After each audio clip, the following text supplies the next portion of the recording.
Welcome again, part 2 with Jeanne. Well, that's a nice name, by the way. Well, thank you so much. Yeah, I'm glad to have you here because we're gonna talk about success. Let me tell you guys, I have text in my laptop. It started on notebook, then later on I was like, Rosine, come on, type it up. I did, but it's still in my computer. But how to get this, a book? Woo! Yeah. Take it away.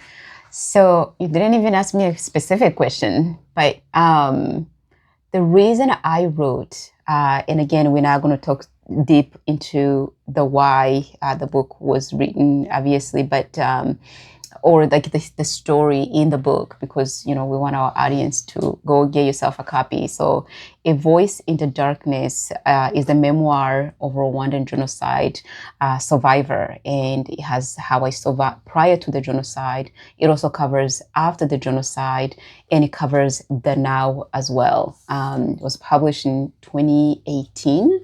So, but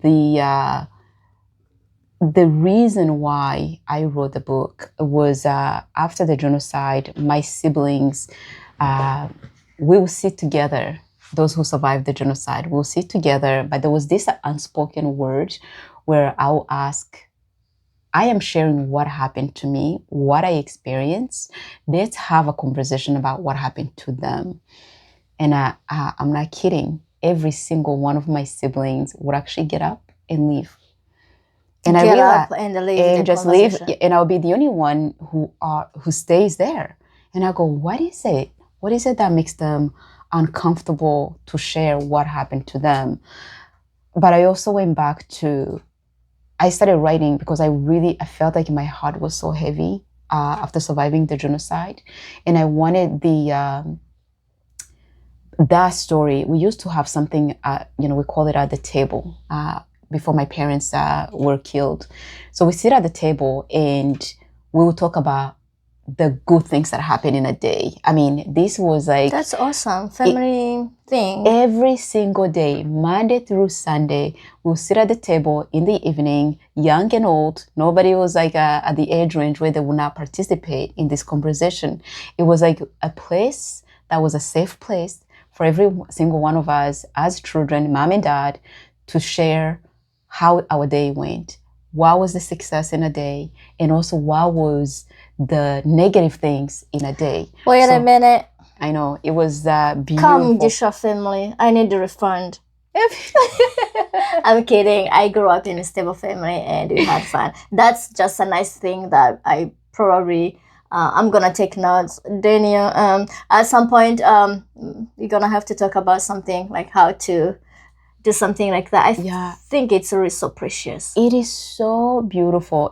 And it actually leads to why I ended up writing the book. Because I was like, the moments, Monday through Sunday, where I came home and shared the celebration of like simple things. It's like, I got an A on a test. Now I'm sharing that with my family. To where, somebody says something mean to me at school. Now I'm sharing that with my family, where I felt like, once you shared, it really felt like that pain went away, right? Right. Now here, after the genocide, I wanted to just share all of that had happened to me, and I didn't have anybody who is willing to listen. And the parents that were there couldn't even, they were dead now. The relatives are dead. And so I started writing in my native language, in Kinyarwanda. And this is where I would actually encourage anybody who has a story. It doesn't have to be a survivor story.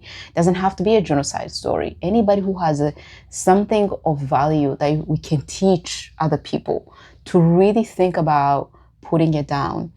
I remember a couple of years ago, I was being driven by a Jewish man. He said he was in his late 90s. I think he was 98. I think that's the age he said. But he told me, as he was driving me to Dallas Holocaust Museum, where I was going to record my lived experience in Rwanda, in Dallas, he said to me, it's important that you record these stories at a very early age. Right. Because where I am, where he was, he doesn't remember much of what Everything. happened during the Holocaust. And that moment, as simple as this sounds, like our memories fade. And Right. so it's important to record. It's important to have the history. This book is not a history book, but it's important for my children and my great-grandchildren to know what happened in Rwanda. Right. So any parents, any sister, any survivor for that matter that had experienced this, because this is actually part of fighting the, nowadays we have people who are denying that the genocide took Right. place. And so if there's a denial, my book is being used in high schools, in middle schools, in college level. So there's no way somebody will come and say, oh, the genocide did not take place. These students have read this book, the true story of what happened in Rwanda. So it will be undeniable. But also it's part of, I feel like it's to leave it behind, that history of what happened to us. The It's like resiliency. therapy. Exactly. It's therapeutic, actually. Absolutely. I think with survivors who have survived, I mean, as horrific as the story were, to say, I overcame this and now this is where I'm standing. I'm not saying, I am brave or anything like that, but there's resiliency in surviving a genocide and being able to contribute to a society.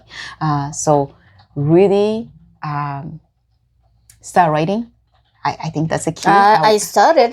you gotta kick my behind here because that laptop laying there has a lot of text. Yes, how please. to get that text turned into this? That is my Publishing. question. So really the key is to first, I tell people that nobody is going to edit your work than you would.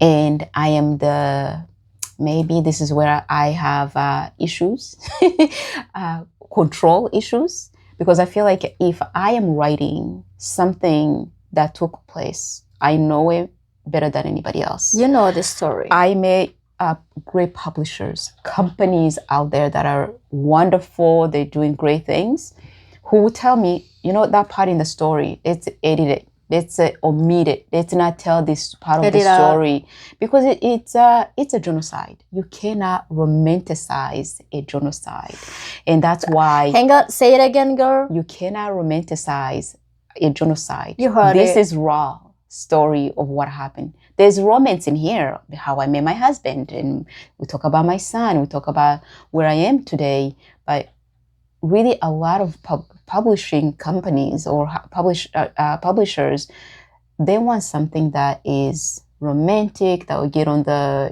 that will sell. When I wrote the book, I wasn't looking for the book to sell. I was looking for this book to be finished, and eventually it will get in the hands of the people that I think really will value understanding what took place in Rwanda. So to get it out of your computer to the publication, after you edit it yourself multiple times, once you have already edited yourself, you can also give it to other editors, and I can share that with you. There's so many programs, so many organizations that can actually help with the final editing part. I'm sorry to interrupt you. Should people like me who have text in their computers, in their phones, that have been writing in their notebook and stuff, be worried about how much it costs, or it's worthy, when it get out there because you want the book to be, because there is like financial part to you wonder like, okay, if it's this much, I'm not sure, like what would you say about it? So there's so many ways to publish. So nowadays, there's even a self-publication. There's so many of those. There's also companies that will charge you money up front if you feel like that's worth it. There's also now, there's a very good friend of ours. We are on a WhatsApp group. We have a group called, it's authors. So we have that group of people. Now in that group, we have a survivor in Germany, Jodance Kaitesi. Hopefully I'm not butchering her last name. But she's has now a publication.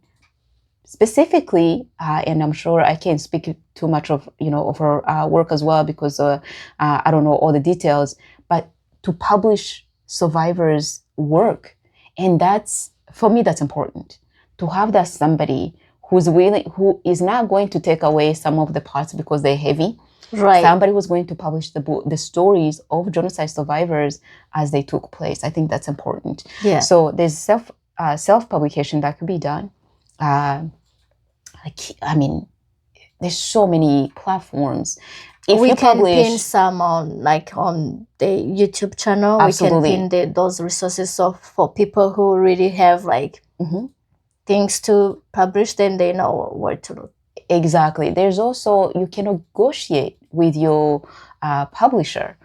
A lot of times, once the book is out, once you really have worked with your publisher and the book is out, or even if you do self-publication, once the book is out, it's up to you to market the book. It's not the publisher's job. And so with that said, it means you're going to be willing to step out of your comfort zone to go out there to get the book in the hands of the people. Exactly. I speak in churches. I speak in education settings, whether it's high school, whether it's university, whatever venues that I can actually speak about, not only just the genocide, there's different themes of encouraging people. There's different, ways of sharing what I know and where I've been as well. So once the publication is out, it is up to the author to go out there to different sources to make sure that book is available to all. For me, I think a genocide story or a Holocaust story should exist not only in few places. Mm-hmm. Education, number one. I think in education, we want to educate the mind, the young mind. Yeah. Because in order to prevent a genocide, we must educate people. So yes, get it off your computer. Yeah. To the publication. Yeah, I need a push in the back a little bit. Rosine, come on. I got you. Thank you. So before we conclude this section of your book and how to get the book published, what can you say about this? Because this is my copy. You gotta get yours. Mm-hmm. One other thing that people don't realize, if you are purchasing the book on Amazon would charge a fee to print, to ship out the book, but that money doesn't come to the author. So if the book is $20, you're probably getting $5. And so it's better if you publish your book and you have a website. If you have your own website. Do you have a website? Of course I do. We're gonna pin it. Yes, avoiceinthedarkness.org. And if people buy directly from my website. Say it again. If people buy directly from my website, my website, they're actually supporting. We have 1 million orphans that we support organization. When you buy a copy of this book, we support these children in Rwanda now.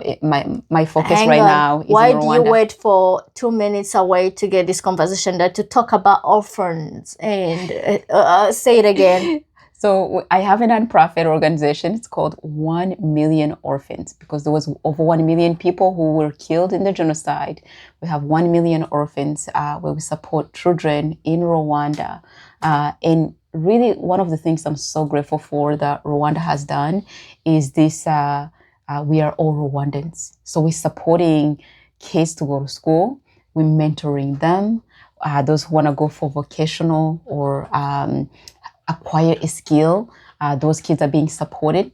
Counseling, those kids are getting not only loved on, but also really being taught how to be part of this society, how to basically to lead.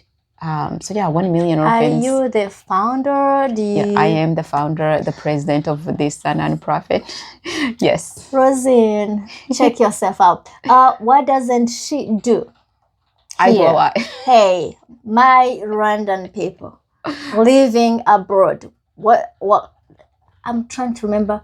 What story are you gonna live in this world? I wish I knew. Oh my God. I would be your backup, but I don't know the song. I don't know the song either, but I remember it's about what are you gonna live? What is your story once you leave this world?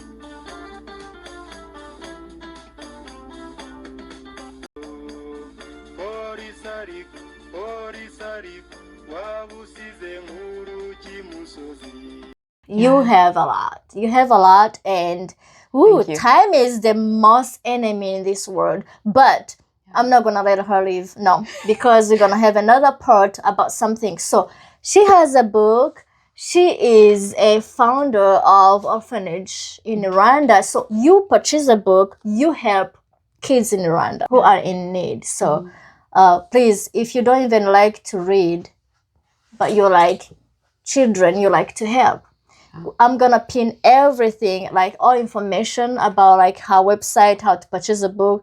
And if you have any questions, I mean, I have her here, so you're gonna have to pass by me.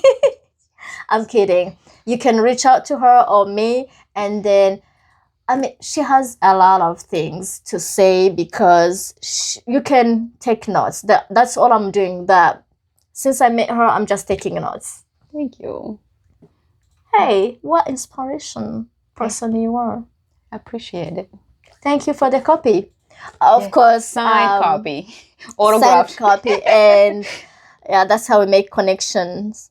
I didn't pay a dime, but I paid the love. So we're gonna come back, part 3, talking about how to navigate US workforce, how to deal with interviews. And I feel like you're gonna learn more and more. She's very brilliant here, and the tips she's gonna give you, which I'm taking notes because I'm not gonna be stuck in one job I don't like, or it's not paying me enough that I don't like. Just stay tuned. We're gonna come back and talk about job-wise things, like maybe because we stopped in high school level thing, so let us know like now what your highest level and stuff. We're gonna come back. Let me not spill tea right now, but thank you so much for this section. Of course, thank you. Appreciate being with you. Stay tuned. We're gonna come back in a little bit. Don't be bored. Is it boring? No, I don't think so. If you're bored, then you have a problem because I'm having fun here. Thank you so much. This is Your Story, My Inspiration podcast. Her story is inspiring me. Thank you. Bye.